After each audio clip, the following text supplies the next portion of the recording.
பெற்றோருக்கு உள்ள உரிமைகள் என்ன, பிள்ளைகளுடைய உரிமைகள் என்ன, உறவினர்களுக்கான உரிமைகள் என்ன ஆகிய 3 விஷயங்களை இதுவரைக்கும் பார்த்துருக்கிறோம். அடுத்தபடியாக நாம் அறிந்து கொள்ள வேண்டிய விஷயம் கணவன் மனைவி என்ற தம்பதியருக்கு மத்தியில் உள்ள உரிமைகள். கணவனுக்கு என்ற சில உரிமைகள் மார்க்கத்தில் இருக்கிறது, அதை மனைவி கொடுத்து ஆக வேண்டும். மனைவிக்கு என்று சில உரிமைகள் மார்க்கத்தில் இருக்கிறது, அதை கணவன் கொடுத்தாக வேண்டும். அதில் குறை வைத்தார்கள் என்று சொன்னால் அதனால் மறுமையில் என்னென்ன மாதிரியான பிரச்சனை வரும், உலகத்தில் என்னென்னமான பிரச்சனைகள் வரும் என்பதெல்லாம் அறிந்து அந்த இல்லற வாழ்க்கையை இனிமையாக தொடர வேண்டும் என்பதற்காகத்தான் இந்த உரிமையை 4ஆவதாக நம்ம எடுத்துக்கொண்டிருக்கிறோம். இந்த கணவன் மனைவி உரிமைகளை அறிந்து கொள்வதற்கு முன்னால் அடிப்படையான சில விஷயங்களை ஒவ்வொரு ஆணும் ஒவ்வொரு பெண்ணும் புரிந்து கொள்ள வேண்டும். அது என்ன அடிப்படையான விஷயம் என்று சொன்னால், இப்போ ஆண்கள் என்று ஒரு படைப்பு, பெண்கள் என்று ஒரு படைப்பு, தனித்தனியான படைப்பு என்பதை நம்ம அறிந்து வைத்திருக்கிறோம். 2 பேருக்கு மத்தியில் வித்தியாசங்கள் இருப்பதை நம்ம அறிந்து வைத்திருக்கிறோம். ஆனால் அந்த வித்தியாசங்களை எந்த அளவுக்கு அறிந்து வைத்திருக்கிறோம் என்று சொன்னால், ஆணுடைய அந்த உடல் அமைப்பு இருக்கு இல்லையா, அந்த உடல் அமைப்பு, பெண்ணுடைய உடல் அமைப்பு, இந்த வித்தியாசத்தை வழங்கி வைத்திருக்கிறோம். ஆண் என்று சொன்னால் அவனுடைய உடல் அமைப்பு இப்படி இருக்கும், பெண் என்று சொன்னால் அவளுடைய உடல் அமைப்பு இப்படித்தான் இருக்கும்.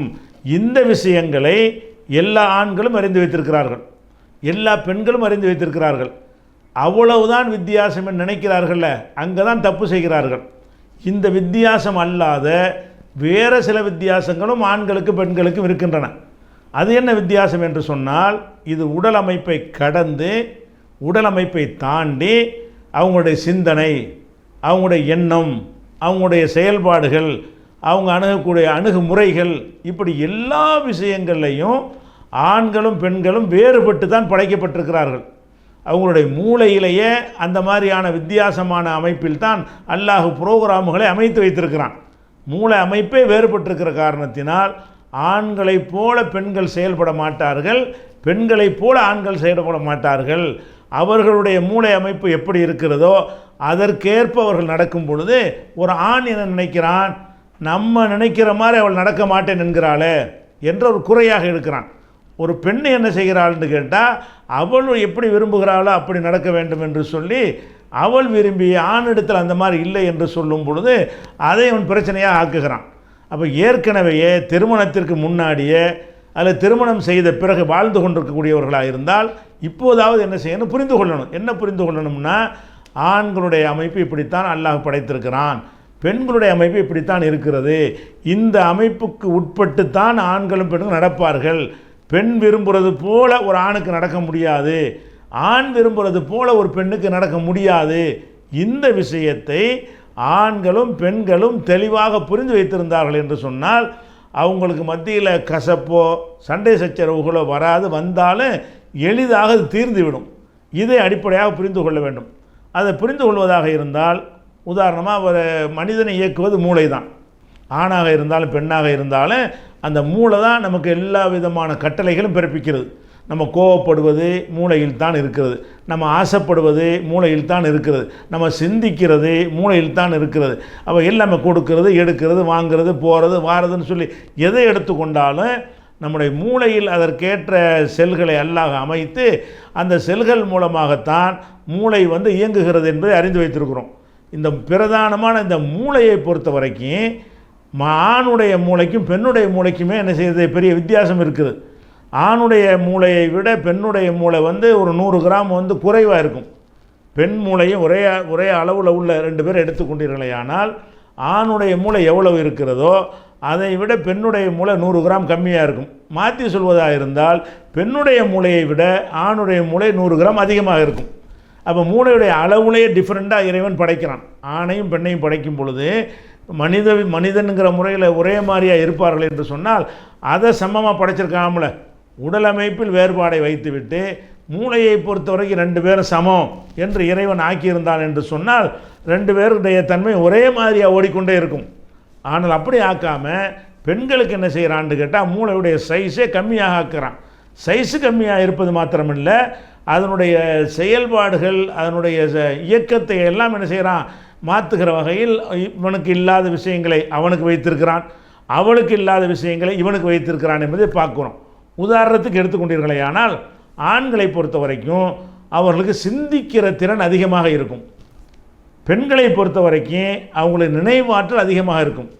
இதே நீங்கள் அனுபவத்தில் பார்ப்பீர்கள். பெண்கள் எப்படி இருக்கிறார்கள்? படிப்பில் மனப்பாடம் செய்து கற்கக்கூடிய அந்த படிப்பில் வந்து தமிழகத்திலேயே, ஸ்டேட்லேயே, நாட்டிலேயே, உலகத்திலேயே ஃபஸ்ட்டுன்னு வாங்குகிறார்கள். இந்த கல்வி முறையில் எந்த மாதிரியான கல்வி முறை? எல்லாமே படித்த பாடத்தை மனப்பாடம் செய்துவிட்டு அப்படியே எழுதி வைப்பது தான். அது புரிந்திருக்கிறார்களா இல்லையா என்பதை இந்த கல்வி முறை கண்டுகொள்ளாது. அதனால் அவங்களுக்கு ஞாபக சக்தி ரொம்ப அதிகமாக இருக்கிற காரணத்தினால் பெண்கள் என்ன செய்கிறாங்கன்னா அதில் பிரகாசிக்கிற நீங்கள் பார்க்குறீங்க. அவங்களுக்கு ஆண்களை விட பெண்களுக்கு வந்து 11% வந்து அதிக நினைவாற்றல் இருக்கிறது. அதற்கேற்ற ஹார்மோன்கள் அவங்களுடைய மூளையில் அமைக்கப்பட்டிருக்கிறது. அதனால தான் பெண்கள் என்ன செய்வாங்கன்னு கேட்டால் அவங்களுடைய சின்ன சின்ன சம்பவங்களெல்லாம் கரெக்டாக ஞாபகம் வச்சுருப்பாங்க. மகன் எப்போ பிறந்தான், பேரன் எப்போ பிறந்தான், பிறந்த நேரம், பிறந்த மாதம், இந்த விஷயங்களை எல்லாம் ஆண்கள் அவ்வளோ துல்லியமாக ஞாபகத்தில் வைத்திருக்க மாட்டார்கள். பெண்களை பொறுத்த வரைக்கும் இந்த வீடு எப்போ வாங்கினோம், அந்த வீடு எப்போ விற்றோம், இந்த வீட்டுக்கு இப்போ குடி வந்தோம், எத்தனை வருஷம் அந்த ஊரில் இருந்தோம், இந்த மாதிரி விஷயங்களை கேட்டு பாருங்கள். பெண்கள் சரளமாக ஞாபகத்தோடு சொல்லுவார்கள். ஏன்னு கேட்டால் இதையெல்லாம் ஞாபகத்தில் வைக்கக்கூடிய அளவுக்கு அவங்களுடைய மூளையில் வந்து அதற்கான செல்கள் 11% அதிகமாக இருக்கிறது. ஆண்களை பொறுத்த வரைக்கும் இந்த அவனுடைய கல்யாணனாலே அவன் மறந்துடுவான். அப்படியான ஒரு விஷயமாக இருக்குது. ஆனால் கல்யாணம் போன்ற ஒரு விஷயத்தை திரும்ப திரும்ப உருப்போட்டு ஞாபகத்தில் வைத்து கொண்டாலும் குடும்ப உறுப்பினர்கள் பல பேர் இருப்பாங்கள்ல, அவங்க அத்தனை பேருடைய பிறந்த நாளை அவன்கிட்ட கேளுங்க, பிறந்த தேதியை கேளுங்க, பிறந்த மாதத்தை கேளுங்க, அவனால் சொல்ல முடியாது. டைரியை பார்த்து தான் சொல்லுவான். அப்போ அந்த விஷயங்களை ஞாபகப்படுத்துகிற விஷயங்கள் ரொம்ப வந்து அவங்கள்ட்ட கம்மியாக இருக்குது. இந்த ஞாபக சக்தி அவங்களுக்கு அதிகமாக இருக்கும்போது பெண்களுக்கு என்ன வரும்னு கேட்டால், குடும்ப வாழ்க்கையில் அவங்களுக்கு மூலம் எத்தனை பிரச்சனைகள் நடந்திருக்கும். ஆணுக்கும் பெண்ணுக்கும் பல பஞ்சாயத்து நடந்திருக்கும். நீங்கள் அவங்க மனைவியை திட்டியிருப்பீர்கள், அல்லது வேறு ஏதாவது அவங்கள வந்து ஒரு தண்டித்திருப்பீர்கள் 20 வருஷத்துக்கு முன்னாடி. அதை அப்படி ஞாபகத்தில் வச்சுருப்பாங்க. ஆணை பொறுத்தவரை ஞாபகத்தில் வச்சுக்கிற மாட்டான். ஒரு விஷயத்தை நடந்துச்சுன்னு சொன்னால் அதோட மறந்து விட்டு அடுத்தது போய்கிட்டே இருப்பான். பெண்களை பொறுத்த நினைவாற்றல் அதிகமாக இருக்கிறதுனால எல்லாத்தையும் ஞாபகத்தில் வச்சுட்டு இருப்பாங்க. எல்லாத்துலையும் ஞாபகத்தில் வைத்திருக்கிறதுனால தான் ஏதாவது இன்றைக்கி ஒரு சண்டை வந்துச்சுன்னு சொன்னால் இன்றைக்கி உள்ள சண்டையை அவங்க பேச மாட்டாங்க. 25 வருஷம் முந்தைய உள்ள பேசுவாங்க. நீ என்ன செஞ்ச, 10 வருஷம் முந்தைய என்ன செஞ்ச, போன வருஷம் என்ன பண்ணின, அப்படி எல்லாம் சொல்லி சொல்லி காட்டுவார்கள். அதெல்லாம் ஞாபகத்தில் இருக்கிறதுனால நமக்கு சொல்லும்போது தான் ஞாபகத்துக்கு வரும் இப்படி நடந்துச்சான்னு சொல்லி. அப்போ ஆண்கள் என்ன செய்வாங்கன்னு கேட்டால் அனைத்தையும் சட்டு மறந்து விடுவார்கள். பெண்களை பொறுத்த வரைக்கும் பழசையெல்லாம் ஞாபகத்தில் வைத்து கொண்டே இருக்கக்கூடிய ஒரு தன்மை அவங்க மூளையில் இருக்கிறது. அவங்கள வேணும்னு செய்கிறதில்ல. அது ஞாபகத்தில் இருந்தால் வரத்தானே செய்யும். நமக்கு தேவையான ஃபில்டர் பண்ணி மனுஷன் வந்து ஆம்பளை ஞாபகத்தில் வச்சுருப்பான். பெண்கள் வந்து அனைத்தையும் நினைவில் வைத்திருப்பார்கள். சின்ன சின்ன ஒரு சம்பவங்களெல்லாம் சொல்லி சொல்லி காட்டி அதை வந்து உங்களை புண்படுத்துவார்கள். ஆண்களை ஏன் படுத்துகிறார்கள்னு கேட்டால் அவங்க வேணும்னு படுத்துறது இல்லை, அவங்க அப்படித்தான் படைக்கப்பட்டு இருக்கிறார்கள். ஆண்கள் என்ன செய்வாங்கன்னு கேட்டால் சிந்திக்கிற திறன் ஜாஸ்தியாக இருக்கிறதுனால ஆராய்ச்சி செய்தல், கண்டுபிடித்தல், உலகத்தில் உள்ள கண்டுபிடிப்புகள் இருக்குல்ல, இது எல்லாம் ஆம்பளை தான் செஞ்சுருப்பாங்க. பெண்கள் வந்து செய்யலை. இப்போ பெண்கள் கல்வியிலையெல்லாம் பிரகாசிக்கிறாங்க என்ற நிலை வந்த பிறகு கூட இந்த துறையில் அவர்கள் பிரகாசிக்க முடியாது. கண்டுபிடிக்கிற துறை மூளையை சிந்திச்சுக்கிட்டே இருக்கிற விஷயம் இருக்குல்ல, மிக அரிதாக சிலர் வித்தியாசமாக இருப்பார்கள். அதிகமானவர்கள் இந்த மாதிரி தான் படைக்க. அப்போ என்ன விளங்கணும், ஆண்களுடைய மூளையுடைய அமைப்பு வந்து சிந்திக்கணும், கண்டுபிடிக்கணும், ஆராயணும்னா என்ன செய்ய, கொஞ்சம் தனிமையாக இருக்கணும், அப்படி யோசிச்சுக்கிட்டே இருக்கணும். இப்படியான ஒரு தன்மை யாருக்கு இருக்கு, ஆண்களுக்கு இருக்கும். பெண்களுக்கு வந்து இந்த தன்மை இருக்காது. இது ஒரு அடிப்படையை என்ன செய்யணும், நம்ம புரிந்து கொள்ள வேண்டும். அடுத்ததாக வந்து பெண்கள்கிட்ட என்னென்னு கேட்டால் உள்ளதை உள்ளபடி பார்க்கக்கூடிய தன்மை அவங்கள்ட்ட கம்மி. இந்த கற்பனை செய்யக்கூடிய திறன் வந்து பெண்களுக்கு ஜாஸ்தி என்றால் அதற்கேற்றவாறு அவங்களுடைய மூளையில் அதற்கேற்ற ஹார்மோன்களும் செல்களும் உருவாகி இருக்கின்றன. அவங்க என்ன செய்வாங்கன்னு கேட்டால் இதை வந்து ஒரு பொருளை இது என்னண்டா இது என்னவா இருக்குதோ இப்படி தான் இதை பார்க்கணும். இதை கூடுதலாக குறைச்சி பார்க்கக்கூடாது. பெண்களுடைய தன்மை எப்படி இருக்கும் என்று சொன்னால் எந்த ஒரு விஷயத்தை அணுகுவதாக இருந்தாலும் அவங்க ஒன்றை நினைத்தார்கள் என்று சொன்னால் சின்ன ஒன்றை ஒரு பெருசாக பார்ப்பார்கள். அவங்க நினைத்தார்கள் என்று சொன்னால் பெரிய ஒரு விஷயத்தை ஒரு புஷ்ஷுன்னு சின்னதாக பார்ப்பார்கள். இந்த ஒரு உள்ளதை உள்ளபடி பார்க்காமல் பெரிதுபடுத்தியோ அல்லது சிறிதுபடுத்தியோ பார்க்கக்கூடிய தன்மை அவர்களுக்கு இயல்பாகவே அமைக்கப்பட்டு இருக்கிறது.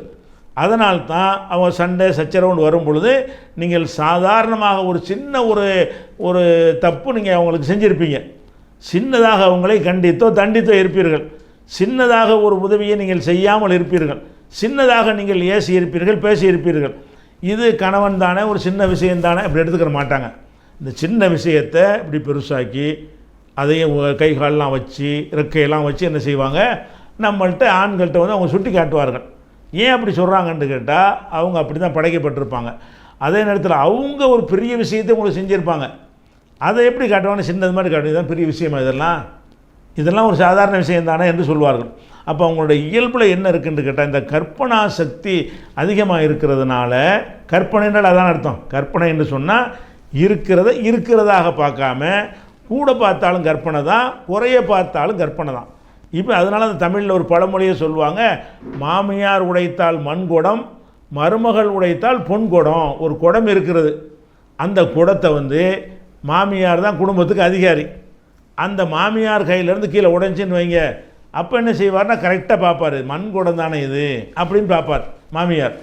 அதே மண்குடத்தை வந்து அதே மாதிரி இன்னொரு மண்குடம் இருக்கிறது, மறுநாள் வந்து மருமக உடைச்சிட்டான், எப்படி பார்ப்பாங்க, தங்க குடத்தை உடைச்சா எப்படி பார்ப்பாங்க, அப்படி பார்ப்பாங்க, பொன்குடமாக பார்ப்பார்கள். மாமியாக உடைச்சா பொன்குடம் தான் நாளைக்கு வாங்கிக்கலாம், பெரிய விஷயமா அப்படிம்பாங்க. மருமக உடைச்சிட்டான்னு சொன்னால் எப்படி உடைக்க போய் இந்த குடத்தை வாங்கின எவ்வளோ கஷ்டப்பட்டேன் தெரியுமா அப்படின்னு சொல்லி ஒரு தங்கத்தாலான குடத்தையே இந்த பெண் வந்து உடைத்து விட்டது போல நினைத்து கொண்டு செய்வார்கள். இது ஏன் அப்படி வருகிறது, ரெண்டும் ஒரே குடம் தானே, ஒருவர் உடைக்கும் பொழுது அது பெரிய விஷயமாகவும் இன்னொரு உடைக்கும் போது சின்னதாகவும் தெரியுதா, இருக்குதா இல்லையா? அதே மாதிரி என்ன செய்வாங்கன்னா இப்படி இது ஒரு தன்மை, இது என்ன செய்யணும், ஒரு ஆண்கள் புரிந்து கொள்ளணும். பெண்கள் வந்து என்ன செய்வாங்கன்னு கேட்டால் இப்படித்தான் மிகைப்படுத்தி பேசுவாங்க, நம்ம ஃபில்டர் பண்ணி கொண்டு என்ன செய்யணும், சரியானதை எடுத்துக்கொள்ளணும். அதே மாதிரி வந்து ஒரு மனைவி இருக்கிறாங்கன்னு வைங்களேன், அவங்களுடைய தாயாருக்கோ அவங்களை சேர்ந்தவர்களுக்கோ ஒரு உதவி செய்கிறீங்கன்னு வைங்க, அந்த உதவி செஞ்சீங்கன்னு சொன்னால் அது ஒரு சின்ன ஒரு உதவி மாதிரி அவங்களுக்கு தெரியும். ஆண்கள் வந்து அவனை சேர்ந்த ஒரு தாயாருக்கோ சகோதரிக்கோ உதவி செஞ்சால் இப்படின்னு நல்லி கொடுக்குறீங்க அப்படி கேட்பார்கள். இவங்களுக்கு கொடுத்தீங்கன்னு சொன்னால் என்ன கொஞ்சமாக என் கொடுக்கேன்னு கேட்பாங்க, அவங்களுக்கு கொடுத்தீங்கன்னு சொன்னால் என் அள்ளி கொடுக்குறேன்னு கேட்பாங்க. கணக்கு பண்ணால் நீங்கள் கரெக்டாக தான் கொடுத்துருப்பீங்க, ஆனால் அவங்களுடைய சுபாவத்தில் எப்படி இருக்கும் என்று கேட்டால் சின்னதை பெருசாக்குறது, பெருசு சின்னதாக்குறது, கரெக்டாக பார்க்குறதுன்னு வராது. சில விஷயங்களில் வரும், பிரச்சனைன்னு வரும்போது வராது. பிரச்சனை பஞ்சாயத்து விவகாரம்னு ஆக்கக்கூடிய நேரத்தில் அவங்கள்ட்ட இந்த தன்மை இயல்பாகவே இருக்கிறது என்பதை நம்ம என்ன செய்யணும், அதை புரிந்து கொள்ள வேண்டும். ஆண்கள் இப்படி தான், பெண்கள் இப்படி தான் இருப்பாங்க, கற்பனை செய்வாங்க. அதே மாதிரி நீங்கள் பார்த்தீங்கன்னா பெண்களை பொறுத்த வரைக்கும் கூச்சம் இல்லாமல் பொய் சொல்லுவாங்க, தடுமாற்றம் இல்லாமல் பொய் சொல்லும்போது மனிதனுடைய உடல் அமைப்பில் என்ன ஆகும்னு கேட்டால், இப்போ நம்ம பொய்யை கண்டுபிடிக்கிறதுக்கு நாட்டில் உலகத்தில் என்ன செய்கிறாங்க, சில எந்திரங்களெல்லாம் கண்டுபிடிச்சி வச்சுருக்கிறாங்க, கம்ப்யூட்டர் மூலமாக என்ன செய்யலாம், அதை கண்டுபிடிக்கலான்ட்டு. எப்படி அதை கண்டுபிடிப்பான் என்று சொன்னால், நான் உள்ளதை பேசுகிறேன்ட்டு வைங்க, அப்படி பேசும் பொழுது நான் என்னுடைய இயல்புலையே எல்லாமே இயங்கி கொண்டு உள்ளதை தான் நான் பேசுகிறேன், அதனால் என்னுடைய இரத்த ஓட்டம் அதே மாதிரி தான் இருக்கும், என்னுடைய ப்ரெஷர் ரத்த அழுத்தம் அதே மாதிரி தான் இருக்கும், என்னுடைய மூளையுடைய அந்த திறன் வந்து செயல்பாடு ஒரே மாதிரி தான் இருக்கும், அதிர்வுகள் வித்தியாசமாக இருக்காது. ஏன், உள்ளதை நான் சொல்லிக்கொண்டே இருக்கிறேன். திட்டமிட்டு நான் ஒரு கொலையை செஞ்சுட்டு ஒருத்தனை வந்து அநியாயமாக குத்தி கொன்று விட்டு நான் கொல்லவே இல்லைன்னு நான் சொல்லுவேன், என்ன ஆகும்னு கேட்டால் உண்மைக்கு மாற்றமாக சொல்கிறேன்ல, அது என்னுடைய இதயமே என்ன செய்ய படபடப்பு வந்து இயற்கையாகவே படபடப்பு வரும் பொழுது அந்த இரத்த ஓட்டம் ஏறி இறங்குறது, அதனுடைய அலைகள்லாம் மாறி மாறி போகிறதை வைத்து என்ன செய்வாங்கன்னு கேட்டால் அந்த மூளையிலையும் இதயத்திலையும் பொருத்தப்பட்ட கருவிகளை வைத்து இவன்கிட்ட இதை சொல்லும்போது மட்டும் ஆள் ரொம்ப தடுமாறுறான் பாருங்கள், இதை சொல்லும்போது மட்டும் அவனுடைய இதய திருப்பி ஜாஸ்தியாக வருது பாருங்கள் அப்படின்ட்டு வச்சு என்ன செய்வாங்கன்னா இவன் வந்து பொய் தான் சொல்கிறான்ட்டு ஒரு ஊகத்துக்கு வருவாங்க. அது இயற்கையாக கூட தடுமாற்றம் வந்திருக்கலாம், ஆனால் வாய்ப்பு, இவன் பொய் சொல்லியிருக்க வாய்ப்பு இருக்குது என்று கண்டுபிடித்து விட்டு அதுக்கு ஏற்றவாறு பிறகு விசாரணை தொடர்வார்கள். அவன் வந்து எந்த ஒரு தடுமாற்றம் இல்லாமல் சொன்னான்னு வைங்கிறேன், இல்லைங்க அவனுக்கு உண்மை தான் சொல்கிறான், அவன் தடுமாற்றம் இல்லை, இவனை போட்டு ரொம்ப குடையக்கூடாது என்று முடிவுக்கு வருவார்கள். இதுதான் இந்த உண்மை பொய்யை கண்டுபிடிக்கிற ஒரு விஷயம். இந்த விஷயத்தில் பெண்கள்கிட்ட இந்த கருவி தோற்று போயிடும். பெண்களை பொறுத்த வரைக்கும் அவங்க இயல்பு என்னன்னு கேட்டால், பொய்யாகவே ஒன்றை சொல்லும் பொழுது கூட, மாமியாரை பற்றி மருமகள் புருஷன்ட்ட சொல்லும் பொழுது அல்லது மருமகளை பற்றி மாமியார் தன்னுடைய மகன்கிட்ட சொல்லும் பொழுது பொய்யை சொல்லுவாங்க, அசால்ட்டாக சொல்லுவாங்க, ஒரு தடுமாற்றம் இல்லாமல் சொல்லுவாங்க.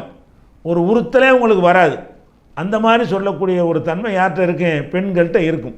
இவங்கள கொண்டு வந்து அந்த மிஷினில் கொண்டு நிப்பாட்டினீங்கன்னு சொன்னால், உண்மை பேசும்போது அவங்களுடைய இதய துடிப்பு எப்படி இருக்குமோ, உண்மை பேசும்போது மூளையில் உள்ள அந்த அலைகள் எப்படி இருக்குமோ, அதே மாதிரி தான் பொய் பேசும்போது இருக்கும். பொய் பேசுவதை கண்டுபிடிக்க முடியாது.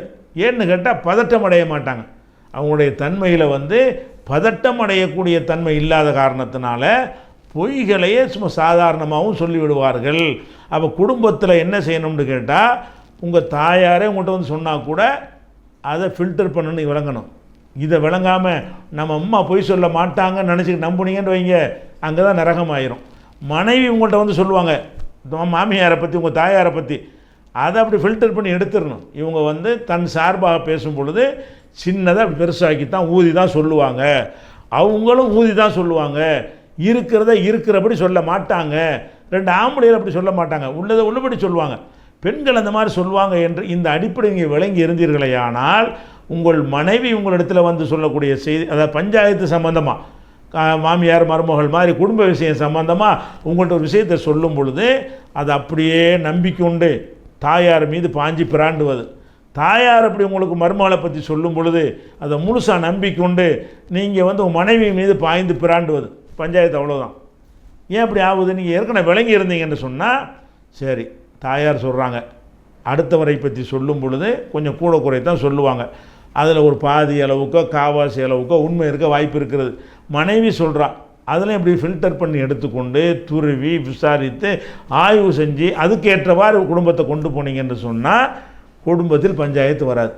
அப்போ இதை தெரியணுமா இல்லையா? குடும்ப வாழ்க்கையில் ஈடுபடக்கூடியவங்களுக்கு அந்த உடலமைப்பை பொறுத்து பெண் என்றால் யார், ஆண் என்றால் ஆர் என்று தெரிவதோடு சேர்த்து இந்த விஷயங்களையும் தெரிய வேண்டும். அவங்களுடைய தன்மை இந்த மாதிரி கூட குறைய சொல்வார்கள், பொய்யும் சொல்வார்கள், மிகைப்படுத்தி சொல்வார்கள், கற்பனையாக சொல்வார்கள், அப்படிங்கிற திருப்பி சொல்வார்கள். இப்படிங்கிற தன்மையெல்லாம் பெண்கள் இயல்பாக அப்படித்தான் என்ன செய்கிறாங்க, படைக்கப்பட்டு இருக்கிறார்கள். அது மாதிரி வந்து உடலில் கூட எல்லாம் என்ன செஞ்சுருக்கிறான்னு கேட்டால், அவங்களுடைய உடல் அமைப்பு நீங்கள் எடுத்து பாருங்கள். ஆண்கள் செயல்படுவதற்கு உணவு தேவை. நம்ம உலகத்தில் இயங்கணுமாக இருந்தால் நம்ம உணவு சாப்பிடணும். அந்த உணவிலிருந்து அந்த குளுக்கோஸை எடுத்துக்கொண்டு உடம்பின் எல்லா பகுதிகளுக்கும் இரத்தம் என்ன செய்யும், கொண்டு போய் சேர்க்கும். உணவிலிருந்து வரக்கூடிய அந்த சத்துக்களை இரத்தம் உறிஞ்சி கொண்டு எடுத்துக்கொண்டு கண்ணுக்கு தேவையானதை கண்ணுக்கு ஒரு ரவுண்ட் அடிச்சுட்டு வரும்போது அந்த கண்ணுக்கு தேவையான சக்தி கிடைச்சிரும். ஒரு ரவுண்ட் அடிச்சுட்டு வரும்போது காதுக்கு தேவையான சக்தி கொடுத்துக்கிட்டே இருக்கும். அது சுற்றி கொண்டே வேகமாக இரத்தம் பயணப்பட்டு இருக்கிற காரணத்தினால உடம்பில் எந்தெந்த உறுப்புகளுக்கு எந்தெந்த இடத்திற்கு என்னென்ன சக்தி தேவையோ அது எல்லாத்தையும் கொண்டு சேர்த்துருது. உதாரணமாக தலைவலின்னு இருக்குது, தலைவலிக்கு நீங்கள் மாத்திரை போடுறீங்க, தலையிலையா மாத்திரையை போடுறீங்க, வாயில் போடுறீங்க, வயிற்றுக்குள்ளே போகுது. வயிற்றுக்குள்ளே போகிற அந்த தலைவலி மாத்திரை வந்து தலைவலி எப்படி போக்குது என்று சொன்னால், அந்த மாத்திரை உடலுக்குள்ளே சென்ற பிறகு அதிலிருந்து அந்த தலைவலியை கட்டுப்படுத்தக்கூடிய அந்த மருந்தை மாத்திரம் இரத்தம் பிரித்து எடுத்துக்கொண்டு அது உடம்பு பூரா பயணிக்கும் பொழுது தலைவலியுடைய செக்ஷன் வரும் பொழுது அதுக்கு தான் தேவையானது எடுத்துக்கொள்கிறது. இப்படி தான் அல்லாஹ் வந்து உடம்பை வந்து படைத்திருக்கிறான். இரத்த ஓட்டத்தின் மூலமாக எல்லாம் செய்வது. அது உணவு அதுக்கு தான் சாப்பிடுகிறோம். இந்த சாப்பாடை நீங்கள் எடுத்து பார்த்தீங்கன்னு சொன்னால் ஆணும் பெண்ணும் ஒரே சைஸில் இருக்கிறாங்கன்னு வச்சுக்கிறோம். வித்தியாசமாக இருப்பார்கள். ரெண்டு பேரும் ஒரே சம அளவு எடையிலையும் சம அளவு உயரத்திலையும் சம அளவிலும் இருக்கிறார்கள் என்று வைத்து கொண்டீர்கள் என்று சொன்னால் இந்த ரெண்டு பேருடைய உணவுலே வித்தியாசம் இருக்கும். எப்படி இருக்கு? ஆண்கள் கொஞ்சம் அதிகமாக சாப்பிடுவார்கள், பெண்கள் கொஞ்சம் கம்மியாக தான் சாப்பிடுவார்கள். கம்மியாக சாப்பிட்றதுனால அவங்களுக்கு ஏதாவது பலவீனம் வருமானு கேட்டால் வராது. போதுமான சத்து அதிலே கிடைச்சிடும். ஆண்களுக்கு வந்து போதுமான சத்து வந்து அதிகமாக சாப்பிட்டா தான் கிடைக்கும். ஏன் ஆண்கள் மாத்திரம் அதிகமாக சாப்பிட்றாங்க? அந்த சின்ன அந்த பாப்பாக்களுக்கு பாடம் சொல்லி கொடுக்கும்போது என்ன செய்வாங்க, தோசையம்மா தோசைன்னு பாட்டு படிக்கும்போது கூட அப்பாவுக்கு 4 அம்மாவுக்கு 3ன்னு சொல்லுவாங்க. ஏன் ரெண்டு பேரும் ஒரே மாதிரியாக உள்ளவங்க தானே, ஆளுக்கு 4 கொடுக்க வேண்டியது என்னென்னா அவங்களுக்கு சாப்பிட முடியாது. ஏன் முடியாது என்று கேட்டால், ஆணுடைய உடலில் வந்து இந்த கொழுப்புங்கிற பகுதி இருக்குல்ல, அந்த கொழுப்புங்கிற பொருள் அது கம்மியாக இருக்கும். கொழுப்புகளுக்கு வந்து இரத்த ஓட்டம் தேவையில்லை, அது இயங்குவதற்கு எந்த சக்தியும் தேவையில்லை. அது சும்மா ஒரு பக்கம் இருக்கும், உடம்பு தின்னு வச்சுக்கிறதுக்காக வேண்டி அந்த உடம்பு என்ன செய்யும், அங்கங்கே கொழுப்புகள், நம்ம ஆண்கள் உடம்புலையும் கொழுப்பு இருக்கிறது, அந்த கொழுப்புகளுக்காக வேண்டி நம்ம உணவு வந்து சாப்பிட்டு எனர்ஜியை செலவழிக்க வேண்டிய தேவை கிடையாது. அது கம்மியாக இருக்குது ஆண்களுக்கு. பெண்களுக்கு என்ன இருக்குன்னு கேட்டால், அவங்களுக்கு தசையை விட தசையில் உள்ள ஒவ்வொரு நாடுகளுக்கும் சத்து தேவைப்பட்டுகிட்டே இருக்கும். இறைச்சி வந்து தசை வந்து அது வளருவதற்கு, அது இயங்குவதற்கு என்ன செய்யும், அதுக்கு வந்து உடல்லேருந்து வரக்கூடிய சத்துக்களை ரத்தம் கொண்டே கொடுத்துக்கிட்டே இருக்கணும். இப்போ பெண்களுக்கு என்ன நல்லா படைச்சிருக்கான்னு கேட்டால், அந்த கொழுப்பு ரொம்ப ஜாஸ்தியாக இருக்கும். கொழுப்புன்னு அந்த கொழுப்பு இல்லை, திமிருக்கு சொல்லுவாங்கள்ல, அது சொல்லலை, நிஜமான கொழுப்பு. அந்த கொழுப்பு என்பது பெண்களுக்கு கொஞ்சம் அதிகமாக இருக்கும். அப்படி அதிகமாக இருக்கிறதுனால அந்த கொழுப்பு பகுதிகளுக்கெல்லாம் அவங்களுக்கு சத்து தேவையில்லை. அதை கழிச்சிட்டு பார்த்திங்கன்னா அவங்கள்ட்ட 50% தான் அவங்களுக்கு தேவைப்படுது அந்த சத்துக்கள் எல்லாம். அது அந்த அந்த உடம்புல கம்மியான சதை தான் இருக்கும். அந்த கம்மியான சதைக்கு உள்ள எனர்ஜி கிடைச்சா போதும். அந்த மாதிரி இருக்கிறதுனால ஆண்களுக்கு வந்து நிறைய எனர்ஜி, கலோரி அதிகமாக தேவைப்பட்டு கொண்டு இருக்கிறது. பெண்களுக்கு அப்படி தேவைப்படாது. அப்போ கம்மியாக சாப்பிட்டாலும் அதனால் அவங்க பலவீனமாகவே மாட்டாங்க. கம்மியாக சாப்பிட்டாலும் அவங்க உடலை இயக்குவதற்கு வந்து அவ்வளோ போதும். இந்த ஆண் உடலையும் பெண் உடலையும் வந்து உதாரணத்துக்கு சொல்வதாக இருந்தால், ஒரு நவீன காலத்தில் எப்படி உதாரணம் சொல்லுவாங்கன்னு கேட்டால், அந்த காலத்தில் வந்து நம்ம பிக்சர் டியூப்பில் டிவி பார்ப்பீங்க. இப்போ என்ன எல்இடி எல்சிடின்னு என்ன செய்கிறீங்க, பார்க்குறீங்க. இரண்டுடைய மின்சாரம் ஒரே அளவு இருக்குமா? பிக்சர் டியூப்பில் என்ன, அந்த பிக்சர் டியூப் டிவி போட்ட உடனே டிவியும் போடுவாங்க பிக்சர் டியூப்பில். அந்த டிவியை போட்ட உடனே டக்குன்னு ஆன் ஆகாது, அப்படி சூடாகணும். அதை பவர் எடுத்து அப்படி சூடாகி அப்படி கொஞ்சம் நேரத்துக்கு பிறகு அப்படி லேசாக வந்து டிம் ஆகி கொஞ்சம் கொஞ்சமாக பிரைட் ஆகி அப்புறம் தான் அந்த டிவி என்ன செய்யும், ஆன் ஆக முடியும். அப்போ அதுக்கு நிறைய பவரு, நிறைய மின்சாரம், நிறைய கரண்ட்டு செலவாகிட்டு இருக்கும். இப்போ இந்த எல்சிடி எல்லாம் வந்தவுடனே என்ன, போட்டோன்னு டிவி வந்துடும், போடுறீங்க உடனே வந்துடும். இதற்கு வந்து மின்சார செலவு கம்மி. அப்போ பெண்களுடைய உடலை பொறுத்த வரைக்கும் அவங்க எல்இடி எல்சிடி மாதிரி அமைப்பில் உள்ளவங்க, அவங்களுக்குள்ளே டக்குன்னு உடனே கிடைச்சிடும். ஆண்களை பொறுத்த வரைக்கும் அந்த பிக்சர் டியூப்பில் பார்த்தீங்கல்ல, பழைய காலத்து டிவிகள், அந்த மாதிரி டிவி உள்ளவங்க அது சூடாகி இருக்கப்போ நிறைய பவரை திங்கும். ரெண்டுலேயும் ஒரே மாதிரி தான் பார்க்க போகிறோம், ஒரு டிவி தான் பார்க்க போகிறோம். அதில் ரொம்ப சூடாக வேறு இருக்கும். ரொம்ப ஹீட்டான பிறகு தான் என்ன செய்யும், அந்த பிக்சர் டியூப்பை வேலை செய்ய ஆரம்பிக்கும். அந்த மாதிரி ஆண்கள் உடம்பு எப்படி இருக்குன்னு கேட்டால், அந்த டிவியில் வந்து பிக்சர் டியூப்பில் உள்ள டிவி இருக்கும்ல, பழைய காலத்து டிவி, அந்த மாதிரி ஒரு அமைப்பில் ஆண்களுடைய உடல் இருக்கும் பொழுது ஒவ்வொரு பகுதிக்கும் அந்த செல்லு போகணும், அந்த இரத்த ஓட்டம் என்ன செய்யணும், சத்து போகணும். அப்போ நிறைய சாப்பிட்டா தான் அதில் உள்ள எனர்ஜி கிடைத்து அது அதுக்குரிய இடங்களுக்கு என்ன செய்யும், போய் சேரும். ஆண்களுக்கு வந்து இந்த கொழுப்பு அதிகம், பெண்களுக்கு கொழுப்பு இருக்கிற காரணத்தினால அதை கழிச்சிட்டு பார்த்தீங்கன்னா அவங்களுக்கு உடம்புக்கு தேவையான எனர்ஜி ரொம்ப குறைவாக இருந்தாலே அவங்க இயங்கி விடுவார்கள். அதனால தான் பெண்கள் வந்து இவ்வளவு கம்மியாக சாப்பிட்டும் கூட அவங்களும் அழகாக திடகாத்திரமாக இருந்து கொண்டு அவங்க பிள்ளைகளில் உண்டாகிட்டாங்கன்னு சொன்னால் அந்த பிள்ளையை வளர்க்குறதுக்கான எனர்ஜியும் அந்த குறைந்த உணவுலேருந்து அவங்களுக்கு கிடைத்து புள்ளை பெற்ற பிறகு அந்த குழந்தைக்கு பாலூட்டுறதுக்கான சக்தியும் அந்த உடம்புலேருந்து கொடுக்க முடிகிறது. இவன் சாப்பிட்ற சாப்பாட்டு தான் அவங்களும் சாப்பிட்றாங்க, கம்மியாக சாப்பிட்றாங்க. அப்போ குறைவாக சாப்பிட்டும் கூட அவர்களால் கொடுக்க முடியும்னா காரணம் என்னென்னு கேட்டால், அந்த சாப்பாட்டிலிருந்து அவங்க உடம்பு இயங்குவதற்கு எல்லாம் எப்படி படைச்சிட்டான்னு சொன்னால் அதில் வந்து ரொம்ப கஷ்டம் இல்லாமல் ஃப்ரீயாக இயங்கட்டும் என்பதற்காக வேண்டி கொழுப்புகள் அதிகமாக வச்சு விட்டான். அந்த கொழுப்பு அதிகமாக வைத்ததன் மூலமாக குறைந்த எனர்ஜியே அவங்களுக்கு இருந்தால் போதும் என்பது ஒன்று. இரண்டாவதாக அந்த கொழுப்பின் மூலமாகத்தான் பெண்கள் அழகாக காட்சி தர்றாங்க. உடம்புலாம் அந்த கொழுப்புகள் எல்லா பக்கமும் இருக்கும் பொழுது தான் அதில் ஒரு மினுமினுப்பு தெரியும். பெண்களுடைய கையாக இருந்தாலும் விரலாக இருந்தாலும் அவங்க முகமாக இருந்தாலும் அங்கே எல்லா இடத்துலையும் கொழுப்புகள் படர்ந்து இருக்கும் பொழுது அதை வந்து பார்க்க ஒரு மின்மினுப்பாகவும் ஒரு அழகாகவும் தெரிவதற்காகவும் அதெல்லாம் கொடுத்துருப்பான். அது ஒரு விஷயம். அப்போ இந்த மாதிரியான வித்தியாசங்கள்லாம் எதுக்கு நான் சொல்கிறேன்னு கேட்டால், சில அடிப்படையான ஒரு விஷயத்தை வைத்துக்கொண்டு எல்லாம் உன்னை மாதிரி நான் இருப்பேன், என்னை மாதிரி நீ இருப்பேன்னு சொல்லக்கூடாது. ஆணு மாதிரி பெண்ணு இருக்க முடியாது, பெண்ணு மாதிரி ஆண் இருக்க முடியாது. அதற்காக வேண்டி தான் இந்த விஷயங்கள்லாம் சொல்கிறோம். அதே மாதிரி ஆண்களுக்கு நீர்ச்சத்து அதிகமாக இருக்கும். ஏன் நீர்ச்சத்து அதிகமாக? கொழுப்பில் நீர்ச்சத்து இருக்காது. அது வந்து தசையில் வந்து நீர்ச்சத்துக்கள் ஜாஸ்தியாக இருக்கும். அதனால தான் ஆண்களுக்கு நிறைய வேர்க்கும். ஒரே வெப்பத்தில் ஒரே வேலையை ஒரு ஆணும் பெண்ணு செஞ்சாங்கன்னு சொன்னால் ஆணு கிச்சனில் போய் நின்றா வேர்த்து ஊற்றி சட்டையெல்லாம் ஈரமாக போயிடும். பெண்கள் போய் 1 மணி நேரம் நின்றா கூட என்ன செய்யாது, அவங்களுக்கு அவ்வளவுக்கு வேர்க்காது. லேசாக கசிவு மாதிரி தான் அவங்களுடைய நெத்தி விரல் எடுத்து அப்படி சுண்டி விடுவானே, அந்த மாதிரி ஒரு தன்மை பெண்களுக்கு இருக்க மாட்டா, இருக்காது. ஏன்? அவன்கிட்ட நீர் சத்து அதிகமாக இருக்கிறது. அந்த எப்படி இறைவன் படைத்திருக்கிறான்னு கேட்டால், ஆண்கிற படைப்பே வேற, பெண்ணுங்கிற படைப்பே வேற. இவன் இப்படி இருந்தால் தான் இவனுக்கு சரியாக வரும், அவன் அப்படி இருந்தால் தான் சரியாக வரும் என்பதற்கு அதிகமாக உழைக்கிறான்.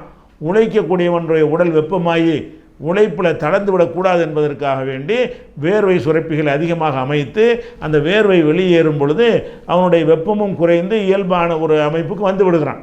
அந்த ஒரு விஷயத்தை நம்ம பார்க்கணும். இது ஒரு விஷயம் இருக்கிறது. அதே மாதிரி இப்போ ரெண்டுவருடைய விருப்பம் அபிலாசைகள் எடுத்துக்கிறங்க, அதுலெல்லாம் பெரிய வித்தியாசம் இருக்கிறது.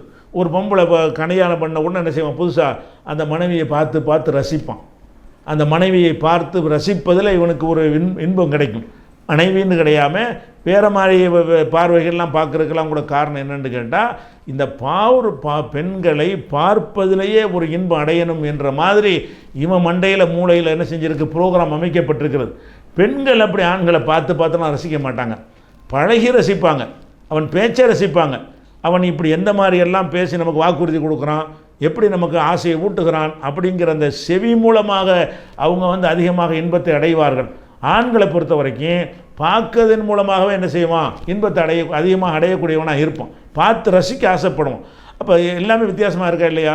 உன்னுடைய அளவில் வித்தியாசம் இருக்கிறது, இவனுடைய பார்வையும் அவளுடைய பார்வைக்கு வித்தியாசம் இருக்கிறது, ஒரு பிரச்சனை அணுகிற விஷயம் இருக்குது இல்லையா, அந்த அணுகிற விஷயத்திலே என்ன இருக்குது, ரெண்டு பேருக்குமே வித்தியாசம் இருக்கிறது. இப்படியாகத்தான் ஆணும் பெண்ணும் படைக்கப்பட்டிருக்கிறார்னு சொல்லும் பொழுது அப்போ ஆண்கள் புரிந்து கொள்ள வேண்டும், ரெண்டு பேரும் சேர்ந்து வாழும்போது சில விஷயம் நீங்கள் அவளுக்கு செய்ய வேண்டிய விஷயம், அவள் உங்களுக்கு செய்ய வேண்டிய விஷயங்களில் குறைபாடுகள் வரும்போது நமக்கு பஞ்சாயத்து வரும். ரெண்டு பேரும் சேர்ந்து வாழும்போது நீங்கள் சிலதை செய்யணும்னு அவள் எதிர்பார்த்துருப்பாள், அது உங்களுக்கு செய்ய முடியாமல் போயிடும், அல்லது அந்த அளவுக்கு செய்ய முடியாமல் போயிடும்.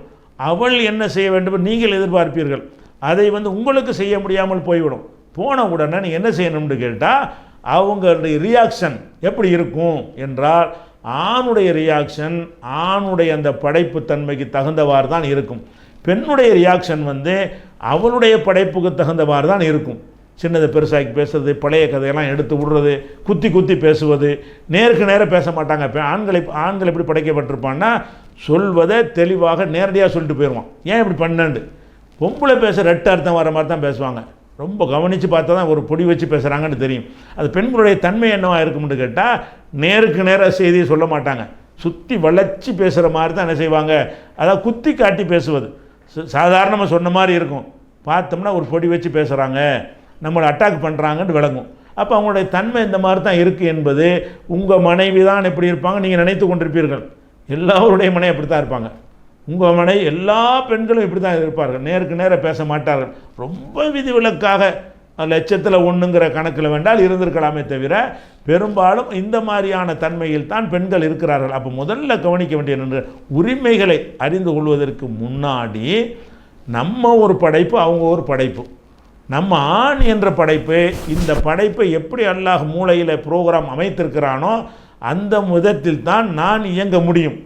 அது பெண்ணுடைய படைப்பு அவளுடைய மூளை என்ன மாதிரி இருக்கிறதோ அதற்கு ஏற்றவாறு தான் அவள் இயங்குவாள் என்பதை விளங்கிக்கிட்டீங்கன்னு சொன்னால், எந்த சண்டை வந்தாலும் அவளாக சில ரியாக்ஷனை பண்ணும்போது நீங்கள் என்ன செய்யணும், அதை ஃபில்டர் பண்ணி விட்டுறணும்.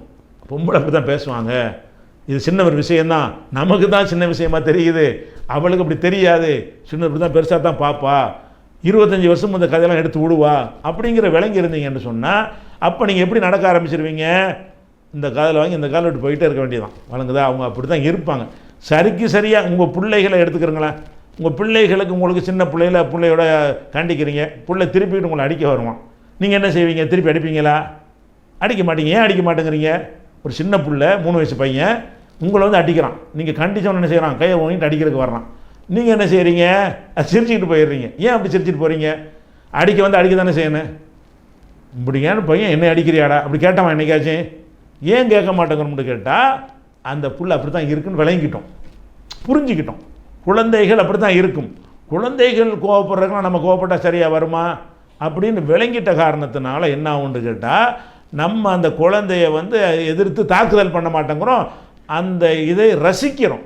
குழந்தையை நம்ம இடத்துல சேட்டை பண்ணுவதை, நமக்கு எதிராக நடப்பதை, நம்மளை திட்டுவதை, நமக்கு சண்டைக்கு வருவதை, அதையெல்லாம் என்ன செய்ய, நம்ம மீது குழந்தை கோவப்படுவதை எல்லாத்தையும் போடாண்டு கூப்பிட்டுரும். குழந்தை சிரிச்சிருக்கிறோம். ஏன் சிரிக்கிற? அட குழந்தை அப்படி தாண்டா இருக்கும்னு விளங்கி இருக்கிற, அவ்வளவுதான். இதை வேற ஒருத்தன் போடானே விட்டுருவியா? நீ விட மாட்டேன்.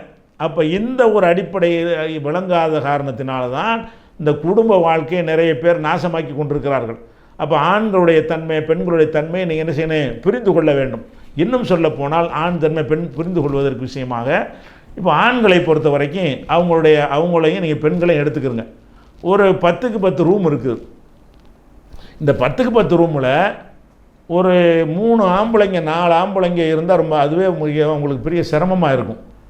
கொஞ்சம் ஃப்ரீயாக ரிலாக்ஸாக இருக்கணும் அப்படின்னு ஆண்கள் என்ன செய்வாங்க, எதிர்பார்ப்பாங்க. ஒருத்தனை ஒட்டிக்கிட்டு உட்காந்துருக்கணும் அப்படி எதிர்பார்க்க மாட்டாங்க. அவனை தனித்தனியாக டிஸ்டன்ஸை மெயின்டைன் பண்ணி அந்த மாதிரியாக ஃப்ரீயாக ரிலாக்ஸாக இருக்க வேண்டும் என்று அவங்க அமைப்பு அப்படி படைக்கப்பட்டு இருக்கிறது. நண்பர்களாக இருந்தாலும் சரி, எப்படியா பழவனாக இருந்தாலும் சரி தான் அவங்க தனித்தனியாக இருப்பாங்க. பெண்கள் எப்படி இருப்பாங்க என்று கேட்டால் அவங்க ஒரு சின்ன ஒரு 10க்கு 10 அறையில் 10 பேரை கொண்டு போய் போட்டாலும் அவங்க அனுசரித்து அதில் இருந்து கொள்வார்கள். ஒருத்தரோடு ஒருத்தர் ஒட்டி இருப்பார்கள், நெருங்கி இருப்பார்கள், ஒருத்தர் மடியில் ஒருத்தர் படுத்துக் கொள்வார்கள். அவங்களுக்கு அதெல்லாம் ஒரு நெருக்கமாக இருப்பது அவங்களுக்கு பிடிக்கிறது பெண்களுக்கு. இப்போ நீங்கள் தகப்பனும் மகனும் கூட அப்படி இருக்க மாட்டான் ஆம்பளையில். ஆனால் தாய் மகள் எப்படி இருக்கிறாங்கன்னு பாருங்கள். தகப்பன் மகன் தங்க அண்ணன் தம்பின்னு ஒரு 10 பேர் இருக்கிறாங்கன்னு வைங்க. அவங்களாம் என்ன செய்வாங்க, தகப்பன் தானே மகன் தானேன்னு சொல்லி மடியில் தலை வச்சு படுத்துக்குருவாங்களா? குழந்தையாக பேபியாக இருக்கிற வரைக்கும் படுத்திருப்பார்கள்.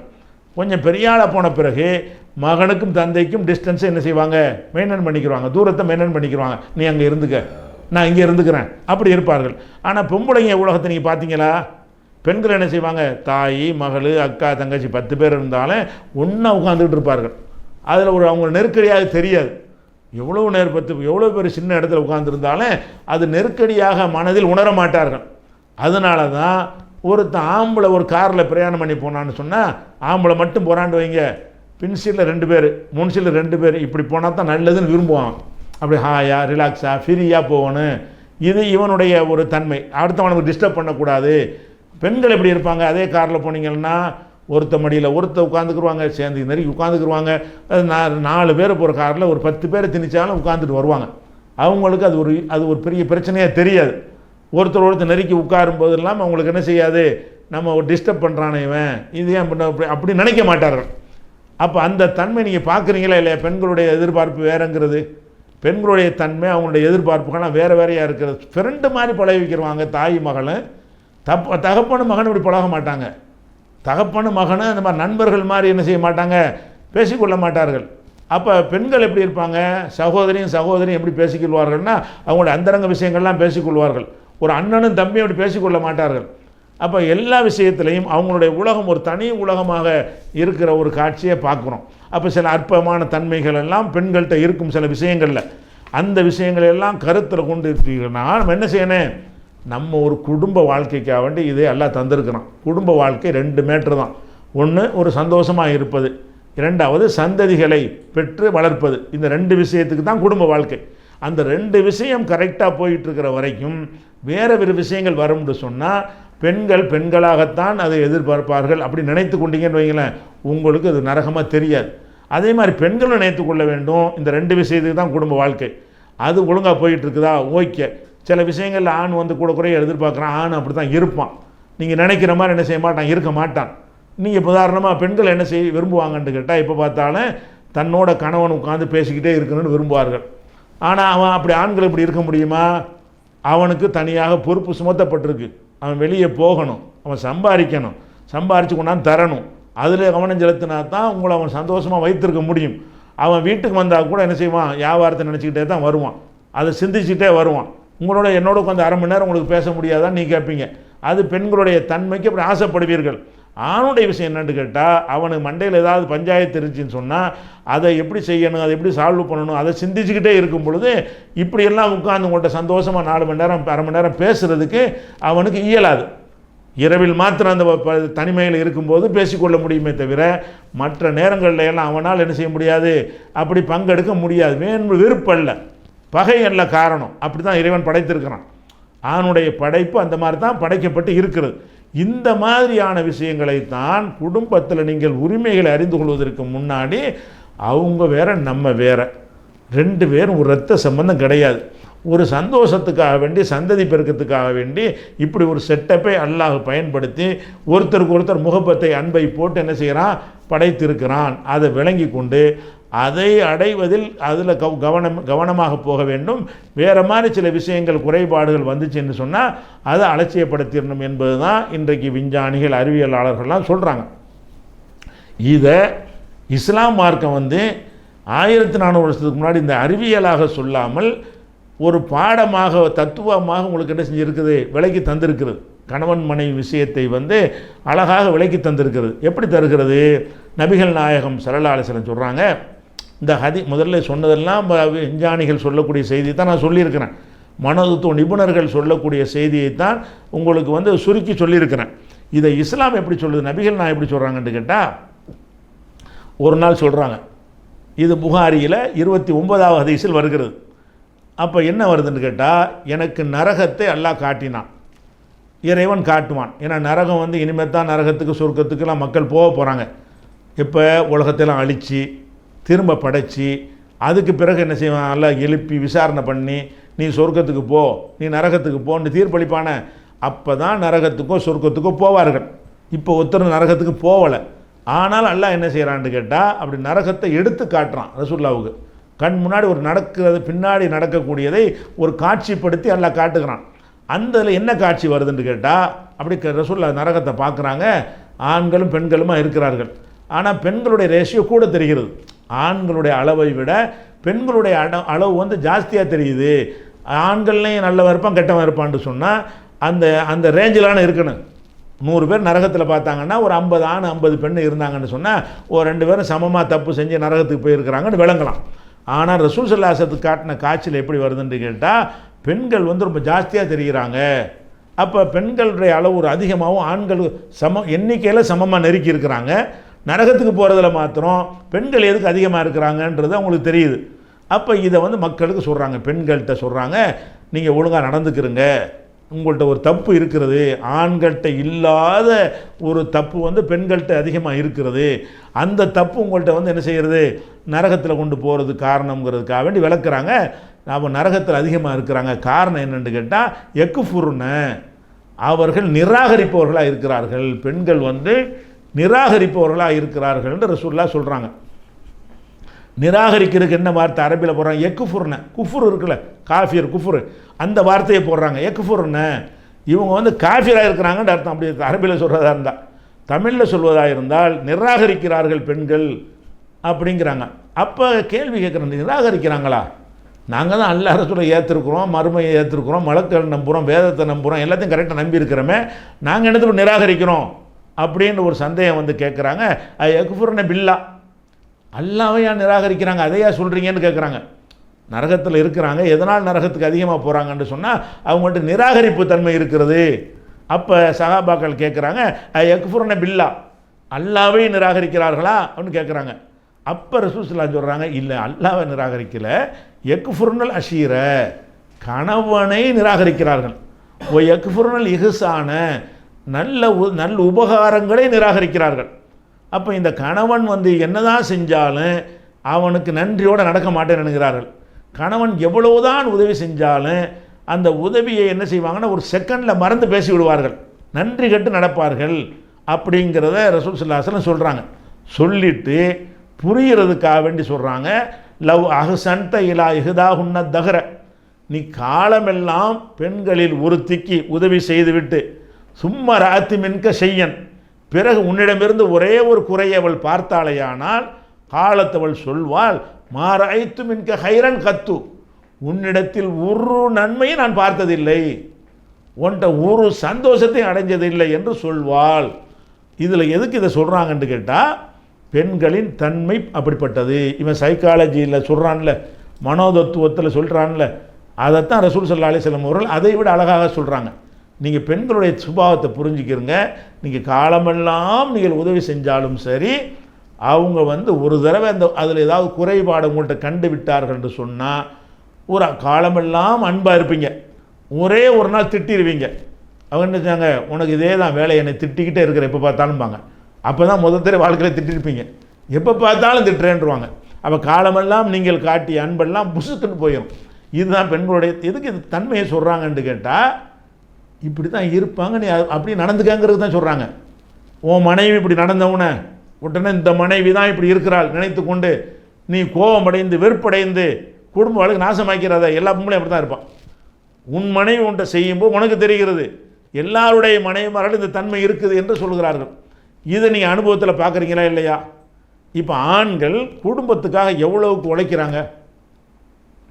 அவன் இளமையில் சந்தோஷமாக இருக்கிறக்காண்டி கல்யாணம் பண்ணுறான். கல்யாணம் பண்ணிவிட்டு 1 மாதம் 2 மாதம் மனைவியோட சந்தோஷமாக இருந்துட்டு வெளிநாட்டுக்கு போயிடுறான். சுற்றி பார்க்குறக்கா போகிறான், சொகுசாக இருக்கிறதுக்கு ஜாலியாக இருக்கிறக்கா போகிறான்? இல்லை. இங்கே வந்துக்கிட்டு சும்மா பந்தா காட்டிக்கிட்டவன் இருந்தாலும் அங்கே போய் அவன் படுற கஷ்டம் அவனுக்கு தான் தெரியும். அந்த மாதிரி சின்ன ரூமில் 10 பேர் அடைத்து போட்டு விடுவார்கள். காலைல 6 மணிக்கு 4 மணிக்கு எழுப்பி விடுவார்கள். அப்படியான வேலையெல்லாம் பார்க்குறாங்க. உயிரை பணையம் வச்சு கட்டடத்தில் பெயிண்ட் அடி தொங்கிக்கிட்டு பெயிண்ட் அடிச்சுட்டு இருப்பான். இங்கே வந்துக்கிட்டு ஊரில் பணக்காரனா ஒரு வேஷம் போட்டுட்ருப்பான். இவர் அங்கே என்ன செய்கிறான்? அவ்வளோ கஷ்டப்படுகிறான். ஒரு அடிமை மாதிரி. சொந்த நாட்டில் இருக்கிற உரிமை அந்நிய நாட்டில் இருக்குமா? என்ன தான் நான் அந்த நாட்டில் கஷ்டப்பட்டாலும் என் நாடு அப்படின்ற ஒரு உரிமையாவது இருக்கும். அங்கே அவங்க 2ஆம் தர குடிமக்கள் தான். வெளிநாட்டுக்கு போயிட்டா இல்லை தான். இவ்வளவு கஷ்டத்துக்கு மத்தியில் அற்பமான சம்பளத்தை ஒட்டகம் வச்சுக்கொண்டு ஹோட்டலில் சர்வர் வேலை பார்த்துக்கொண்டு கொஞ்சம் படிச்சுட்டு போனவன்டா கொஞ்சம் நல்லா இருக்கலாம். அவன் நல்லா இருந்தால் கூட அவனு தான் எல்லாத்தையும் தியாகம் பண்ணிட்டு போகிறான். இவ்வளவு தியாகம் பண்ணிட்டு போய் கஷ்டப்பட்டு எதுக்கு போகிறான் அவன்? அந்த ஒரு ஜான் வயிற்றுக்கு போக தேவை இருக்குதா? அவனுக்கு மட்டும் வாழ்வதாக இருந்தால் அது போகணும். சரி போகிறான், போய் சம்பாதிக்கிறானே. சம்பாதிக்கிறதுல அவன் வந்து ஒரு எப்படி நடக்கிறான்னு நீங்கள் பார்த்தீங்கன்னு சொன்னால், சாதாரண ஒரு கூலி தொழிலாளி என்ன சம்பாதிப்பான் நாட்டில்? சோறு திங்கிறதுக்கு அது போதும்ல. அதை கணக்கு பண்ணி ஒரு நாளைக்கு நீ பொண்டாட்டி மட்டும்தான் நீ இருக்கிற, நான் புருஷன் இங்கே வந்துட்டேன், ஒரு பொண்டாட்டி ஒரு நாளைக்கு சாப்பிட்றதுக்கு எவ்வளோ 100 ரூபா போதும், சமைச்சு சாப்பிட்டா ஒரு 3000 ரூபா அனுப்புகிறேன், சாப்பிட்டுக்காண்டி இருக்கிறானா? 15000 ரூபா அனுப்புகிறானா? உன்னுடைய சோத்துக்கு மட்டும் நான் பொறுப்பாளி என்று அவன் அனுப்புவதாக இருந்தால் அவன் என்ன செய்யணும்? அந்த அளவுக்கு உனக்கு அனுப்ப வேண்டும். இல்லை, 20000 ரூபா 25000 ரூபான்னு மாதம் மாதம் அனுப்புகிறான். ஒரு பெண்ணுக்கு அது பல மடங்கு அதிகம். ஒரு பெண்ணுடைய தேவைக்கு, அவளுடைய முழுமையான தேவையை பூர்த்தி செய்வதற்கு இது பல பல மடங்கு அதிகம். எதுக்கு செய்கிறான்? அவன் வாயை கட்டி வைத்த கட்டி என்ன செய்கிறான்? சம்பாதிக்கிறான். சம்பாதிச்ச பணத்தை உங்களுக்கு அனுப்புகிறான். அப்போ எவ்வளவுக்கு இந்த ஆண் வந்து பெண்ணுக்காக வேண்டி கஷ்டப்படுறான், உழைக்கிறான் என்பதை மனசில் எப்படி விசுவாசம் அந்த பெண் இருக்க வேண்டும்? நம்ம கணவன் இவ்வளோ கஷ்டப்பட்டு சம்பாதிக்கிறான், நமக்கு 3000 ரூபா போதும், ஆனால் அதிகமாக தருகிறான், அதை சேமித்து வைப்போம். அவன் திரும்பி வரும் பொழுது மீண்டும் ஒரு தடவை போய் அவன் கஷ்டப்படக்கூடாது என்பதற்காக வேண்டி இங்கேயே ஒரு தொழில்துறையை உண்டாக்குவதற்காக வேண்டி இந்த சேமிப்பை நம்ம பயன்படுத்துவோம். நம்ம மேலே உள்ள அன்புலவன் அனைத்து நமக்கு அனுப்பி கொண்டிருக்கிறான் அப்படின்னு பெண்கள் நினைத்தீர்களா? இல்லை. வேற என்ன செய்கிறீங்க? அவன் அவ்வளவு அனுப்புகிற பொருளாதாரத்தையும் ஊதாரித்தனத்தில் செலவழிக்கிறீர்கள், ஊர் சுத்தத்தை செலவழிக்கிறீர்கள், வீண் விரயத்துக்கு செலவழிக்கிறீர்கள், தேவைக்கு அதிகமான ஆடம்பர பொருள்களை வாங்கி குவிப்பதிலே செலவழிக்கிறீர்கள். அவன் படுற கஷ்டம் உங்கள் கண்ணு முன்னாடி வந்து நிற்க மாட்டேங்கிறது. அவன் அவ்வளோ தன்னுடைய இளமையே இழந்துட்டு வாழ்வதற்கு தானே எதுக்கு கல்யாணம் பண்ணோம்? அந்த இளமையில் சந்தோஷமாக இருக்கத்தானே அதை தியாகம் பண்ணிட்டு போயிருக்கிறான். அப்போ என்ன செய்கிறோம்? நம்ம ஊராக போகிறோம், அங்கே போகிறாங்க, பெண்கள் நடக்கிற விதங்களை பார்க்கும் பொழுது இதெல்லாம் இருக்குது. இவ்வளோ கஷ்டப்படுறானே, இதை நினச்சா ஒரு பொம்பளை இப்படி நடக்கணும். நம்ம நிலையில் உட்காந்துக்கிட்டு இருக்கிறோம், நம்ம பாட்டு சும்மா இருக்கிறோம். இவன் போய் இந்த கல்யாணம் பண்ண ஒரு காரணத்துக்காக வேண்டி போய் அந்த பாலைவனத்தை, நம்ம நாட்டு வெப்பத்தை விட அதிகமான வெப்பம் இருக்கக்கூடிய பாலைவனத்தில் போய் கஷ்டப்பட்டு அவன் சம்பாதித்து அவன் தேவைக்கு கூட சுருக்கி கொண்டு எல்லாத்தையும் மனைவிக்கு மக்களுக்காக வேண்டி என்ன செய்கிறான்? அனுப்புகிறான். அது பொது பொருள்களாக வேணும்னு வகை வகையான பார்க்குற பொருளையெல்லாம் வாங்கிட்டு வாங்கன்னு சொல்லுவேன். சொல்லும் போதெல்லாம் அனுப்பி விடுவான். யாராவது நண்பர்கள் வந்தால் கொடுத்து அனுப்புகிறான். இவ்வளவும் செஞ்சுட்டு கடைசியாக 2 வருஷம் 3 வருஷம் 4 வருஷம் கழித்து ஊருக்கு வருவான். வரும்போது நீங்கள் கேட்ட பொருளில் ஏதாவது உன்னை வாங்காமல் வந்துட்டான்னு வைங்க, இந்த ஹதீஸ் அப்படியே நடக்கும் குடும்பத்தில். எப்படி நடக்கும்? நீ இத்தனை வருஷம் என்ன செஞ்ச, நீ என்னத்தை எனக்கு செஞ்சுருக்கிற, ஏதோ ஒன்று பொருளை ஒரு சென்ட் பாட்டில் வாங்கி வேறு சொல்லியிருப்பீங்க, அல்ல யாருக்காவது என்னத்தையாக கொடுக்கணும்னு ஏதோ சொல்லியிருப்பீங்க. அது அவன்கிட்ட காசு இல்லாதனாலேயோ மறதியினாலேயோ ஏதோ ஒரு காரணத்தினாலே வாங்காமல் இருப்பான், வாங்காமல் வந்துடுவான். ஆனால் நிறைய வாங்கி கொண்டா பெட்டி பெட்டி அவன் இறக்கியிருப்பான். அவ்வளோயும் வாங்கிக்கிட்டு அதை பார்த்து சந்தோஷப்படாமல் இவ்வளோ தந்திருக்கிறானே, இந்த அவ்வளோ நல்லா, இது நல்லா இருக்குது, அது நல்லா இருக்குது அப்படிலாம் சொல்லணே.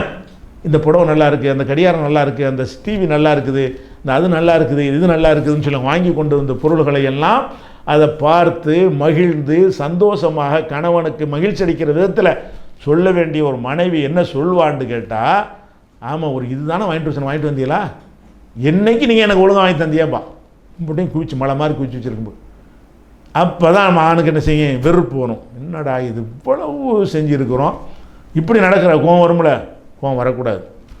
ஏன் இந்த ஹதீஸ் யாவத்தில் அப்படி தான் இருப்பான். ஓம் பொண்டாட்டி மட்டும் இல்லைடா, எல்லோரும் அப்படி தான். எதனால் உனக்கு கோவம் வருது, எல்லோரும் என்னமோ விசுவாசமாக கணவனுக்கு இருக்கிற மாதிரியும் ஓம் பொண்டாட்டி மட்டும்தான் இப்படி இருக்கிற மாதிரி நீ நினைக்கிறீல, அந்த மனோதத்துவத்தை வழங்காமல் இல்லை, மனோதத்துவத்தை வழங்கிட்ட பொம்பளைன்னா இப்படி தான் இருப்பா அப்படின்னு சொல்லி என்ன செய்யணும், அதை அந்த குணக்கொடி மஸ்தான் கூட படிப்பார். கல்யாணம் வேணாங்கிற அளவுக்கு வந்தாலும் போன ஆடென்றும் மாடென்றும் வீடென்றும் தேடென்றும் ஆண்டவனை மறப்பாக்குவாள். அந்த நாரிகள் ஆசைவை தையையோ வையத்தில் பெண் கொண்ட பேர்பட்ட பாட்டையும் கேட்டையும் பேசுவோமே நெஞ்சமேங்கிறாந்தாள். இதெல்லாம் கல்யாணம் பண்ண போயிட்டான். ஏன் நீ கல்யாணம் பண்ணா ஆடு மாடு வீடு தேடுன்னு சொல்லி ஆண்டவனையும் மறப்பாக்கி விடுவாளுங்கிறான். அப்படிலாம் மறப்பாக்க மாட்டான் அவன். அந்த ஆளுக்கு இந்த சைக்காலஜி வழங்கலை. பொம்பளைங்கன்னா அப்படி தான் இருப்பாங்க. நீங்கள் கொடுக்குறல திருப்தி அடைய மாட்டாங்க, எவ்வளோ தான் கொடுத்தாலும் அதில் குறை சொல்லிக்கிட்டே இருப்பாங்க. இதை ஒரு விஷயத்தை நபிகள் நாயகம் ஸல்லல்லாஹு அலைஹி வஸல்லம் அவர்கள் இந்த ஒத்த வரியில் இந்த மனோதத்துவ நிபுணர்கள் சொல்லக்கூடிய அம்புட்டு விஷயத்தையும் இந்த ஒரு வரியில் சொல்லி முடித்து விடுகிறார்கள். அடுத்ததாக இன்னொன்று சொல்கிறாங்க, பெண்களை பற்றி நீங்கள் என்ன செய்யணும், ஏன்னா நம்ம புரிஞ்சுக்கிறோம், பெண்களை உடற்கூறையும் மட்டும் புரிஞ்சு கொள்கிற நம்ம மனதை புரிந்து கொள்ள வேண்டும், அவங்களுடைய தன்மை சுபாவம் எப்படி இருக்கும்னு புரிந்து கொள்ள வேண்டும். புரிந்து கொண்டுட்டு அட்ஜஸ்ட் பண்ணிக்கணும். எப்போவுமே புரிஞ்சுக்கிட்டோன்னு வைங்களேன். சார் நம்மளே செய்வோண்டா, சில ஆட்கள்கிட்ட கோவக்காரன் இருப்பான் பாருங்களேன். ஒரு நிறுவனத்தில் வேலை செய்வாங்க, வேலை செய்யும்போது சில ஊழியர்கள் கடுமையான ஒரு முரட்டுத்தனமாக இருப்பானுவோம், பேசினா எதிர்த்து பேசுவான். சில ஊர்கள் சாஃப்டாக இருப்பாங்க.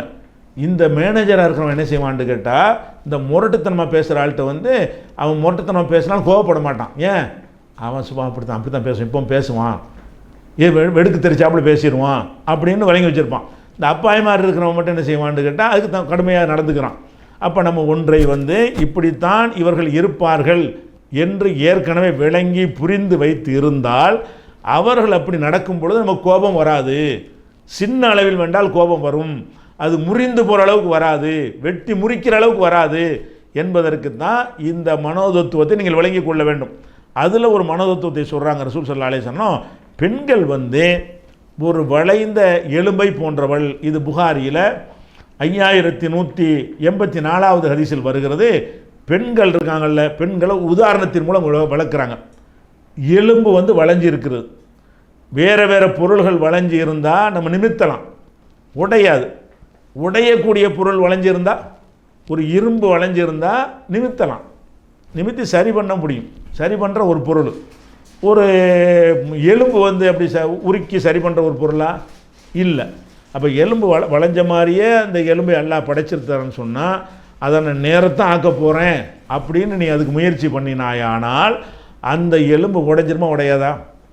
உடைஞ்சி போயிரும்ல. பெண்களுக்கு உதாரணம் அதான்ப்பா. பெண்களை பொறுத்த வரைக்கும் அவங்க எலும்பு மாதிரி, நேரான எலும்பாக இருந்துச்சுன்னு வை, நீ நினைக்கிற மாதிரி அவங்க நினச்சிட்டு போயிடுவாங்க. அது வளைஞ்சி போன ஒரு எலும்பு. எலும்பு வளைஞ்சி போயிருக்கும் பொழுது அப்படி சொல்கிறாங்க. எப்படி அல் மர் அத்துக்கல்ல, பெண்கள் எலும்பு வளைந்த விழா எலும்பை போன்றவர்கள். இன் அகம்தகா, நீ அதை நிமிர்த்த போனால் கசர்த்தகா, உடைத்து விடுவாய். அவங்க வளைந்த விழா எலும்பு, அதை நிமிர்த்த போனாயானால் கசர்த்தகா, அதை உடைத்து விடுவாய். இனிஸ்தம் தாத்தபிகா, அது வளைவு பாட்டுக்கு இருந்துட்டு போகுது, நம்ம சந்தோஷத்தை அடைஞ்சிக்கிறோம் என்று நினைத்து நீ நடந்து கொண்டால் இஸ்தம் தாத்தபிகா, நீ அவள்கிட்ட சந்தோஷத்தை அடைந்து கொள்வாய். ஒஃபீஹா இவஜுன், அந்த வளைவு அவங்கள்ட்ட இருக்கும் நிலையிலேயே. வளைவு பாட்டு கடந்துட்டு போகுது, வளைஞ்ச எலும்பு. வளைவுனா அந்த கேரக்டர், அந்த தன்மை, எதை எடுத்தாலும் குறை சொல்கிற தன்மை, சின்னதை பெருசாக்குற தன்மை, குத்தி காட்டுற தன்மை, பல வருஷத்து சம்பவத்தை சொல்லி இப்போ சொல்லிக்கிட்டு இருக்கிற மறந்து தவறுகளை மறந்து விடாத தன்மை, இதெல்லாம் வளைவு. இந்த வளைவை நிமித்தினா தான் நான் இருப்பேன்னு என்னென்னு வைவேன், உனக்கு இல்லறம் இல்லாமல் போயிடும், உடஞ்சி போயிடும், விவாகரத்தில் போயிடும், முறிஞ்சு போயிடும், பிள்ளை விட்டு நான் தெருவு நிற்கிற மாதிரி வந்துடும். அப்போ நீ என்ன செய்யணும், பொம்பளைங்க எப்படித்தான் ஆண்களுக்கு சொல்ல வேண்டும் அப்போ சொல்லிக்கிறோம். ஆண்களுக்கு இப்போ நான் சொல்லிக்கிட்டு வர்றேன்.